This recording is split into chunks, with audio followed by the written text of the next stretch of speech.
ओम शांति। आज की कहानी। एक चोर एक पंडित को मिलता है।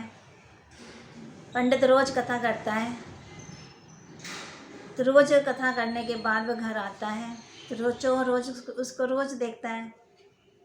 जब उसको रोज देखता है तो एक दिन उसको पकड़ लेता है। कहता है कि जो तेरे पास इतना धन है वो मुझे दे दे।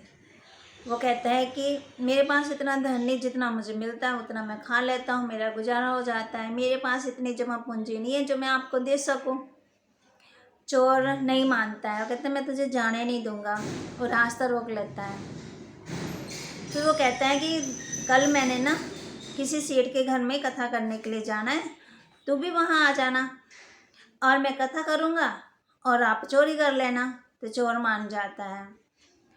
जब पंडित कथा कर रहा होता है तो चोर भी वहाँ पहुँच जाता है। तो पंडित कहता है कि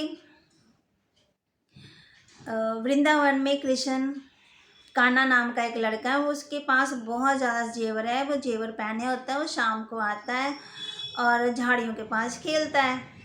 तो चोर सुन लेता है। जब सुन लेता है तो वो ना चोरी करना वहाँ छोड़ के फिर वहाँ चला जाता है झाड़ियों के पास।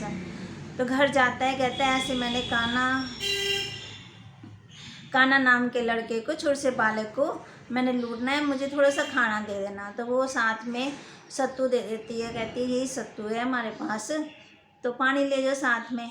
तो थोड़ा सत्तू लेके वो चल पड़ता है। रास्ते में ना उसने चप्पल पहनी होती है, चप्पल जो होती है उसकी उस साइड टूट जाती है। तो रास्ते में चलते चलते कान्हा कान्हा कान्हा कान्हा करते करते चला जाता है।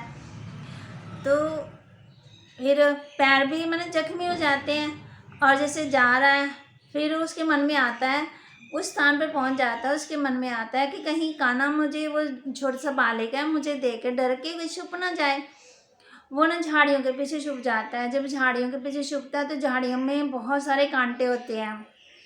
जब कांटे होते हैं तो उसका शरीर ना सारा उस कांटों में कि खून आना शुरू हो जाता है, कि जख्मी हो जाता है। कहने का भाव है जब वो जख्मी हो जाता है तो उसके मुख से निकलता है कान्हा खाना खाना।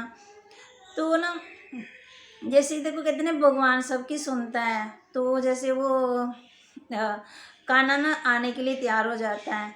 तो जैसे कान्हा ऊपर से जैसे कहते हैं ना स्वर्ग से देख रहा होता है, तो वो आने के लिए तैयार हो जाता है। तो उसकी जो लक्ष्मी होती है उसको बोलती है मत जाओ, आपको वो लूट लेगा।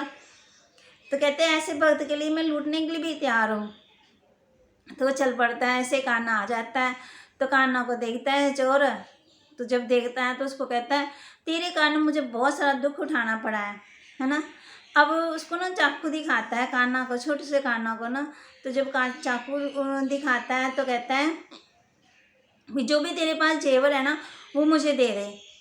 तो जो छोटे से बालक होता है तो वो दे देता है उसको, है ना। तो फिर जब जो चोर होता है तो चला जाता है। जब घर जाता है तो घर जाने से पहले पंडित के पास जाता है। पंडित के पास जाता है, आधे जेवर अपने पास रख देता है, आधे जेवर उसको दे देता है।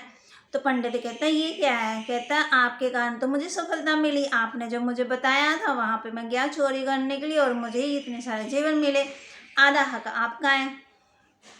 तो जो चोर होता है उसको तो बड़ी खुशी होती है। तो जैसे पंडित है ना, पंडित बड़ा हैरान होता है। कहता है जिस कान्हा को तू लूट के लेके आया है ना, मुझे भी साथ ले चलो, मैंने भी उसके दर्शन करने हैं। तो कहता है अच्छा ठीक है। और दोनों चल पड़ते हैं और जंगल में, वृंदावन में। जब वृंदावन में जाते हैं तो वहाँ पे बहुत सारी झाड़ियों के पीछे छुप जाते हैं। तो फिर कान्हा जी आते हैं। तो पंडित देखता है और सोचता है, कहते हैं मैंने इतनी सारी भक्ति की, आज तक मैंने सबको सुनाया, कथावाचक सुनाए, कथा करके सुनाए, गीत सुनाए, सबको संदेश दिया, लेकिन मुझे दर्शन ही है। और ये जो चोर है, पापी है, इसको भगवान के दर्शन हो गए। इसका कारण क्या? तो वो मन ही मन में सोचता है कि जहाँ पर निश्चय विश्वास होता है वहाँ सफलता हमें जरूर मिलती है और भगवान भी हमारी जरूर मदद करते हैं। इसी तरह हमें हर कार्य में विश्वास और निश्चय रख करके कार्य करना है और उसमें हमें सफलता जरूर मिलती है। जैसे जैसे उस चोर को मिली, है ना, निश्चय था कि वो मुझे जो पंडित ने बताया है वो ठीक है। लेकिन पंडित का भी जीवन सफल हो गया। वो कहता मैं धन्य हो गया, तेरे कारण मुझे भगवान के दर्शन हो गए। तो इसी तरह कोई भी मार्ग में रुकावट आती है, जब हमारा मन डावाडोल होता है, तो परमात्मा पर निश्चय रखें, परमात्मा पर विश्वास रखें, और निश्चय होगा तो नशा भी होगा, नशा होगा तो खुशी भी होगी, खुशी होगी तो विजय भी होगी। इसी तरह हर प्रकार में हम निश्चय रखें। ओम शांति।